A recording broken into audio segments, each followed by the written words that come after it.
Pakistan women's team Bisma मारूफ की क़यादत में Australia के मायूस कुन दौरा के बाद वर्ल्ड कप खेलने जनूबी अफ्रीका रवाना हो गई, जहां आइंदा माह women's T20 world cup schedule है।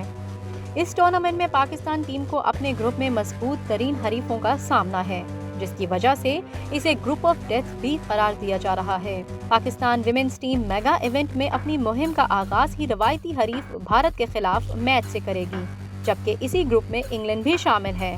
कौमी टीम के लिए ऑस्ट्रेलिया इंतहाई मायूस कुन साबित हुआ, जहां पर इसे पहले 3 वनडे मैचेस की सीरीज में व्हाइट वॉश की खिफत का सामना करना पड़ा है। इसके बाद T20 सीरीज के इब्तदाई दोनों मैचेस में भी नाकामियां ही हाथ आईं। खास तौर पर बैटिंग लाइन कैंगरू अटैक का डटकर मुकाबला नहीं कर पाई।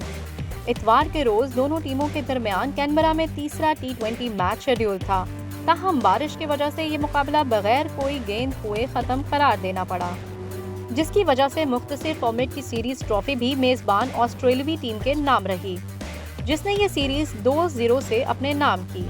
इस मायूस कुन टूर को पसे पुष्ट डालते हुए अब ग्रीन शर्ट्स की निगाहें आने वाले बड़े चैलेंज पर मरकूज हो चुकी हैं।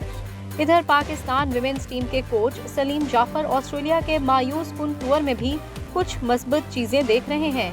वो कहते हैं कि मजमूई तौर पर नताइज के लिहाज से ऑस्ट्रेलिया का ये दौरा इंतहाई मायूस कुन साबित हुआ, मगर आने वाले वर्ल्ड कप की तैयारी के तनाजुर में इस दौरे को काफी अच्छा करार दिया जा सकता है। इसमें हमारी टीम को मुख्तलिफ किस्म की कंडीशंस में खेलने का तजुर्बा हासिल हुआ, जो कि वर्ल्ड कप में काम आएगा। उन्होंने कहा कि ऑस्ट्रेलिया की कंडीशंस बहुत ही मुख्तलिफ रहीं। T20 सीरीज के लिहाज से पिचेस पर घास और बाउंस ज्यादा था। टीम के साथ कुछ फिटनेस मसाइल भी रहे। हमारे कुछ बैटर्स को जद्दोजहद का सामना करना पड़ा।